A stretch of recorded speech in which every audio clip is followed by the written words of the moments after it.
So, guys, I want to talk about AEW Double or Nothing. I actually went down to the Diamond Glendale Arena in Phoenix, Arizona, and I'm here at my Airbnb. And what I have to say was that this was a really excellent show, and it was definitely very, very thrilling. And I was very happy with the main event. Obviously, it is a controversial choice, but I feel that Hangman Adam Page is the right person. And I really think that if I was booking things, what I'll do is Hangman Adam Page beats Jon Moxley. Then Jon Moxley has a feud with Eddie Kingston. Like, he wants to save his friend from the darkness. And then after that, you get to Will Ospreay versus Hangman Adam Page in London. And then what happens is that you have Ospreay beat him. And then Will Ospreay versus Hangman Adam Page at All Out in a steel cage, and then you kind of decide what direction you want to go in, and then the winner of that's going to face Darby Allin at Wrestle Dream. Like, that's kind of like the best way to do this. So what you're seeing now is a series of, like, a trilogy of matches between Ospreay and Hangman Adam Page. I think that's the best way to do business, but I do think Hangman was the right choice because it is the story. It is like a story, and like he is a very, like, dimensional character versus Will Ospreay, which is more of a high flyer. So I understand why people may say that that's not a good choice. I think that what I would say to people is that Ospreay is a great choice. He's an excellent choice, but I do think that he's almost like Hangman Adam Page is the steak dinner, and Will Ospreay's the lobster, on a surf and turf dish. They're both great options, but you just gotta, just know what you should bring out first. Sometimes you gotta bring the steak out first. Sometimes you gotta bring the lobster out first. But either way, it's all about the execution. So I want to talk about the show. Unfortunately, I didn't see Harley Cameron and Anna Jay. I'm looking at the results. It's good that Harley Cameron got a victory, but it's bad because Megan Bayne is actually a wrestler. Like, she's built up as this big monster, and I think she can do a lot for the women's division. So it's almost like, what's really going to happen with the women's division after you get past Toni Storm and Mercedes Moné, because they don't really have direction for a lot of the women. The women are just like floating up and down the roster. So I don't think that I just think that it's really directionless, and a great example of it being directionless is you have Megan Bayne build up as a monster. Now she lost in a tag team match. The next match I saw, which was Bandino, AR Fox, Los Titanes del Ari, Hologram Commander versus RPG Vice, which is Rocky Romero, Trent Beretta, and crew. So there was this really great spot where they did like a triple, I think it's like a triple dive or something like that, or a four-way dive, and that was like really, really fucking awesome, and that was really good. I would say that it would make a lot of sense, since you're doing AEW Grand Slam, that you would take a match like that and put it on the main card, because you want to advertise Luchador, Mexico Arena, and that's one bad thing about the show. They did not advertise Mexico Arena, Arena Mexico, AEW Grand Slam in Mexico. They should have done that, because that's a really big deal that they sold out. They want to expand their audiences in international countries, so they should have really, really had that show on, not on the pre-show. So it opens, and I was a little confused with the show because I wasn't sure, because I'm in Phoenix, so I wasn't sure when the show actually started. I was actually going to leave at 6, but I think they started the show early, so I was a little like, confused when it started on the East Coast, if it started at like 7 p.m. or 8 p.m. on the East Coast. The first match was Mercedes Moné versus Jamie Hayter. It was an all right match. I wasn't really invested in it because I knew that Mercedes was going to win. I actually felt at a certain point, so there's a lot of near falls and there's a lot of back and forth, that they may have made Jamie Hayter actually win this one, but that wouldn't have been a good option because Mercedes Moné has a really great personality. So I think with her and Toni Storm, their personalities, I think that you're going to get something very, very entertaining if it's done right. And the Texas Arena, it holds 50,000 people, and I think they're at 18,000. So they just have to keep just really really, really just, making it so thrilling and you don't know what's going to happen next. Like, really get to that pay per view and try to make it 50,000. I think they can do it, but it's going to take a lot of work. And I do think that Mercedes Moné, with her personality as a snob, not a ghetto snob like Rochelle from Everybody Hates Chris. She's definitely, privileged girl snob. So versus Tony Storm, the starlet, I think that they have excellent, like, over the top, narcissistic personality. So I really think that's going to be a very interesting, work together. So the right person did win this. Overall, it's an all right match. Nothing really stood out to me. It was just like really good back and forth, but you kind of knew what win. I was a little mad with what happened at the end, where Mercedes Moné was on the stage and then the pyro went off behind her, and there were pyro and there were fire going off behind her, and I was saying, whoa, that's way too close. She could have had a Michael Jackson incident with her hair or whatever going on fire, because she was way too close to that. I felt that was dangerous. That was very, very dangerous. So they just need to be careful with that. So the next match with FTR and it was FTR versus Danny Garcia and Nigel McGuinness. Nothing really stood out to me during the match. The crowd was actually, pretty dead. I know some people like Nigel because, he was a good wrestler in Ring of Honor, but the match really didn't appeal to me. It was just boring, and I was kind of, tired through it. It just, and I also feel they started slowly. I think with them, they should have had them bleed or injure or take out Daniel Garcia. They had to do something kind of light this up, really. But it just it fell flat to me. I think this was the worst match on the card. They could be doing a lot more. I know Daddy Magic came out and he tried to help out, but I think these characters are just bland. So this was definitely one of the matches that was definitely a sleep inducer. The next match was Ricochet versus Mark Briscoe, and this is a great match because obviously Ricochet is a great heel, Mark Briscoe is a great baby face. I also feel sad for Mark Briscoe because he should have had a match with Jon Moxley. I would have actually done Briscoe versus Jon Moxley instead of Orange Cassidy. I think that's what they should have done. And then the other part of it is there was a lot of really great spots in this, using scissors, using the stretcher. Mark Briscoe bleeding like crazy, Ricochet being the heel character, the right person won. Because like I said, with all the scissors that they're doing, you can lead to a Ricochet and Anthony Bowens feud to kind of transition him out of, going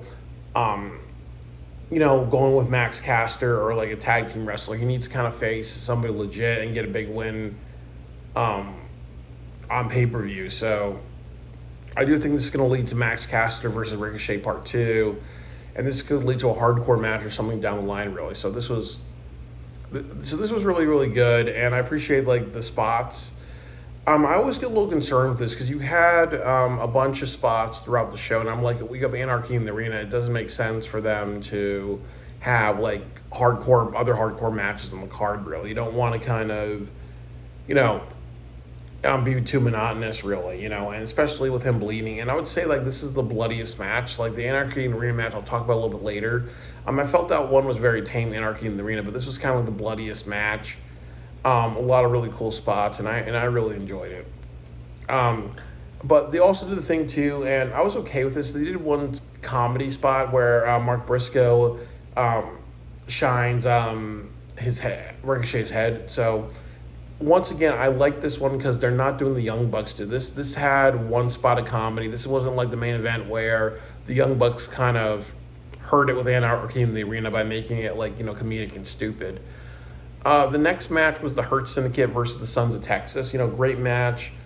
I really liked the back and forth between Shelton and Dustin really did a hell of a job in this match. I also liked the spot at the end where you didn't know if MJF and Bobby Lashley were going to have breakdown communication. They teased that they were going to do that, and then what happened was it ended with Bobby Lashley spearing Dustin Rhodes.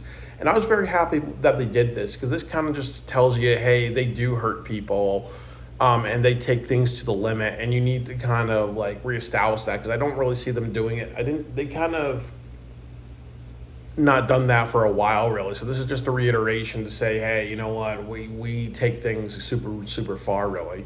Simon Kavari did a great job with a lot of like high flyer moves and shooting star presses and front flips and all that.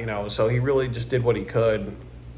But overall, it was a great match, and I appreciate it. I really like Dustin Rhodes a lot. So when MJF, was like talking shit about Dustin, I was like, fuck you, really. And that's kind of what I like about MJF. He knows how to play the audience. He can have you cheering him, or he can hit you below the belt, so you say fuck you to him loud as you can, really. So I do think that I would really like to see what they do. I really think they need to kind of have the Freebird rule with the tag team titles. So you can have Shelton and MJF, Bobby and MJF, really. I think that's what they really should do.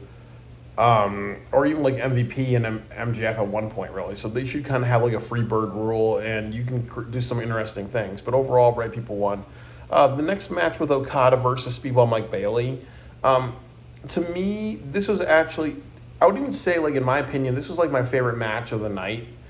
Because Speedball Mike Bailey, he did a really great job with high flyer moves, the kicks, not giving up, being like the underdog. So he really impressed me tonight. And Okada did a great job of, he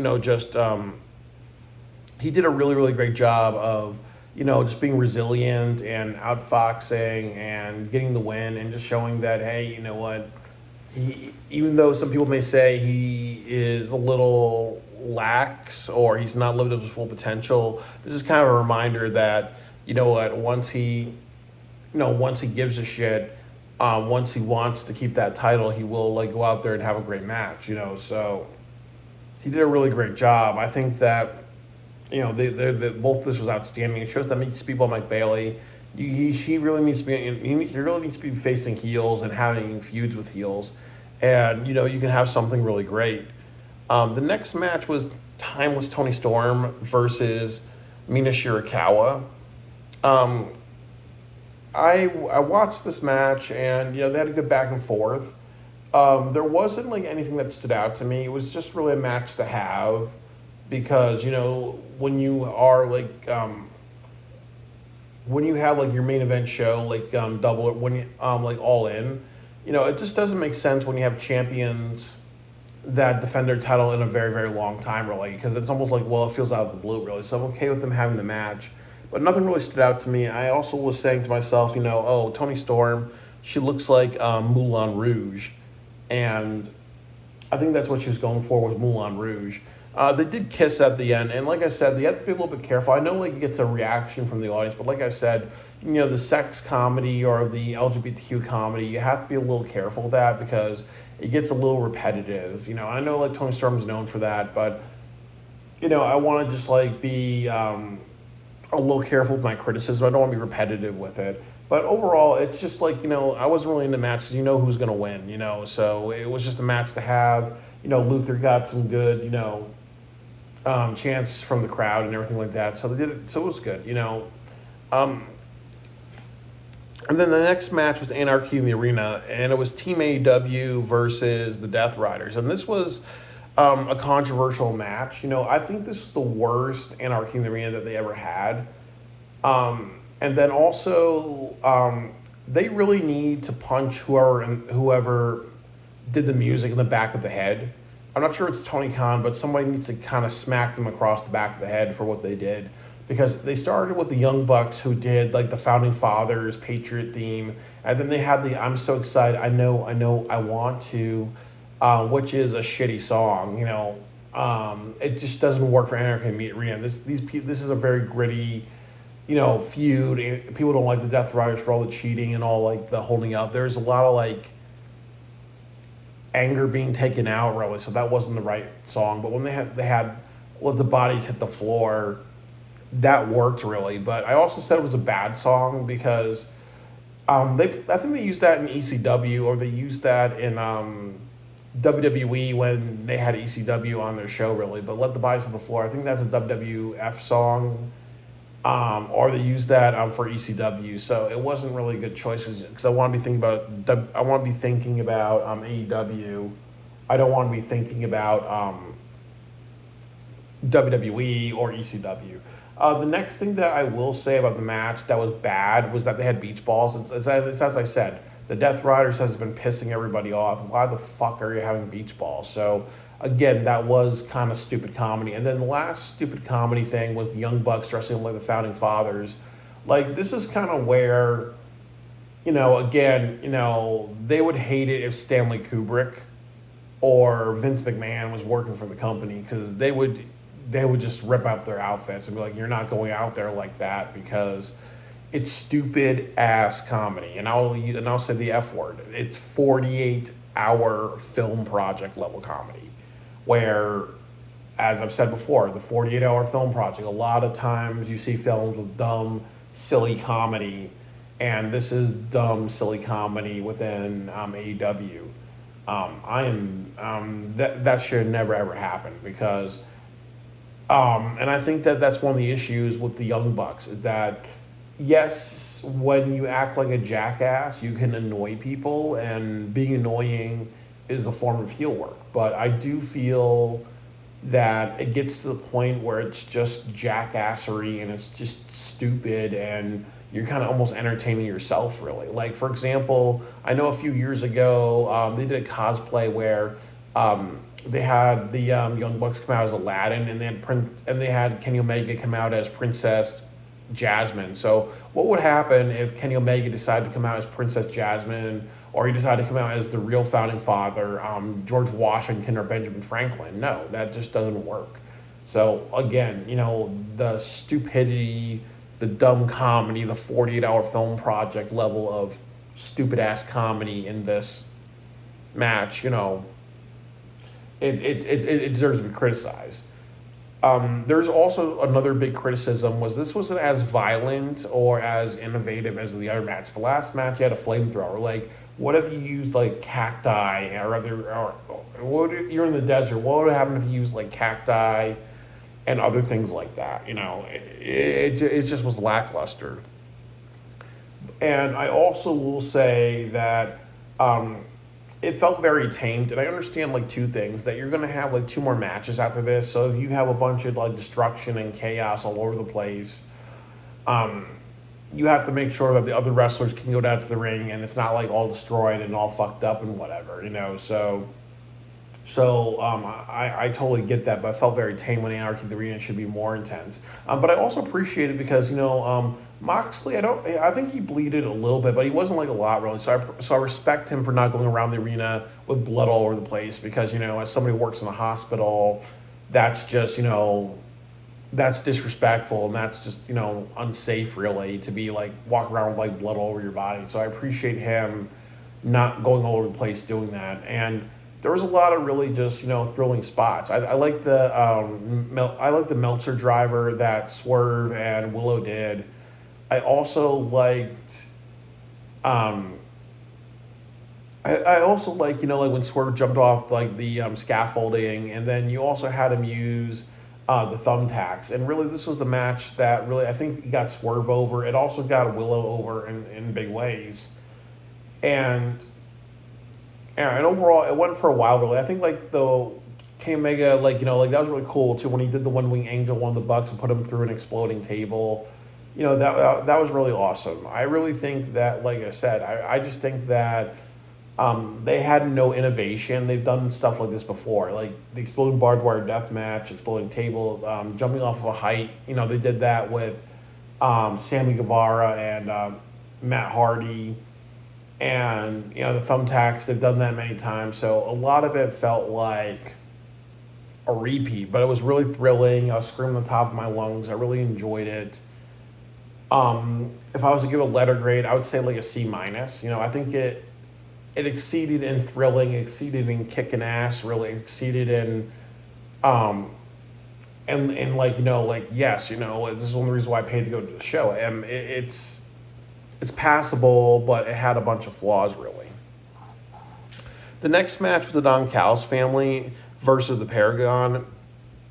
So, unfortunately, I was not into this match at all. You just had Anarchy in the Arena. I wasn't even really paying attention to it. But I will appreciate that they went like 12 minutes and 50 seconds because you should not have like nonstop long matches. Like the last three matches like 90 minutes. That's not appropriate. Um, I'm happy Kyle Fletcher won, and hopefully they get to Kyle Fletcher versus Adam Cole for the TNT Championship. You have Kyle Fletcher, like hold it for a while, then you can give it to Anthony Bowens next, or you can give it to Speedball Mike Bailey. Because you got to give Kyle Fletcher a title and see what he can do with it. And if he does a great job, then eventually you have to get to Ospreay versus Kyle Fletcher for the AEW Championship. And I would say, have a series of matches where they exchange the belt, really, just to see what Kyle Fletcher can do as a champion, because I think he needs that. I would also like to see the Don Callis family as a trios team go after the trios titles. I think that that's appropriate as well, because they do lose a lot. So I think that it's needed to establish them. And then the main event was Adam Page versus Will Ospreay. This was a very good match, and I really appreciate the opening promos that they did. I do think that it was actually kind of funny because once you did Hangman Adam Page with like the glowing, the neon cowboy stuff and all the glowing cacti and all that, I said to myself, he's automatically winning because, it's almost thematic of the set design. So it's almost kind of really cool how they did that. I was also really happy that they did an opening promo package and their dialogue with both of them. So it felt like that they were on equal playing fields. The match had a lot of reversals. They had a lot of back and forth between them. That's really a Will Ospreay match. Will Ospreay didn't do the Sky Twister. So both of them are kind of like high flyers and brawlers. And Will Ospreay was definitely much a brawler in this match. So he learned basically that when he has matches, he has to think of the style really. Like, for example, you take a wrestler like Mark Briscoe. One thing I don't like about Mark Briscoe is that he always does the chair setup and the dive. There's certain matches where he shouldn't be doing that. So I think with Will Ospreay, I appreciate he adjusted his offense, and that's actually what he needs, because he can't kind of be doing the Sky Twister and other things. He has to think about the matches. When he goes down to Mexico and if he has a match with one of the luchadors, a more luchador like dives and high flying stuff, that's kind of more appropriate. I also would say that one bad thing about the match was the table spot, and it's kind of like what I've said a million times, that if that they need to stop they need to start not breaking tables, because it's like what I said. Like, I think in WWE the rule is if you go outside the arena and you throw somebody through a table during a match where it's not a hardcore match, it's automatically a DQ or a no contest. So they have to kind of like have consistency. And then pardon me, like my eyes closed because I'm super tired. But the other thing I want to say is that it was that they also botched really. So it's kind of like a reminder saying, hey, we got to be careful with what we do really, and that was one of the issues. But I also will say that always the controversial Will Ospreay match is that at the end they use like finishers, the reversals, and 2 counts. So you almost have to ask yourself, it does feel very video game, because it's almost like, if I hit somebody with a pile driver and they get a 2 count and they're going on for an extra 10 minutes and they're getting like another pile driver after every 5 minutes, it doesn't work really, because you should be deteriorating after every hit really. It's almost like a life bar almost. And I think that that's the issue with the Will Ospreay match. That almost feels like, like I said, it feels like a video game where a character has a very hard time losing HP or whatever. So that's always a Will Ospreay match, is that like people become Super Saiyan really, or it has to be go longer than it needs to, or go to the point where there's so many 2 counts, there's so many people getting hurt or near falls or physical endurance on the body like that. It wouldn't be these matches are not realistic, and I think that it lacks realism, but they're still very entertaining, And I am happy that Ospreay did lose. Like I said, bank him for Forbidden Door. And then I also think that what they're going to do is they're going to have like Swerve and Osprey and a few other people come down and help Hangman to say, hey, this guy does have friends. And I think that's the story of Hangman, is that he's been suffering alone, but he realizes that there's people who care about him. And then there's actually people like Swerve who are like, hey, you know what? I caused this man a lot of pain, but I'm his friend now and I take accountability. So there's a lot of there's a lot of things that you can kind of do with Hangman, Adam Page, really. And I also will say that, as I said, that I think that Will Ospreay is a great wrestler. He needs to be championed by Wembley Stadium next year. So that's good. And then also what I liked about Will Ospreay is that, and I give him a lot of points for what he did. And what he did was that he got angry, he got desperate, and he started to, use the table. So it kind of showed what his weakness is. His weakness is that, he just doesn't like people that have like that.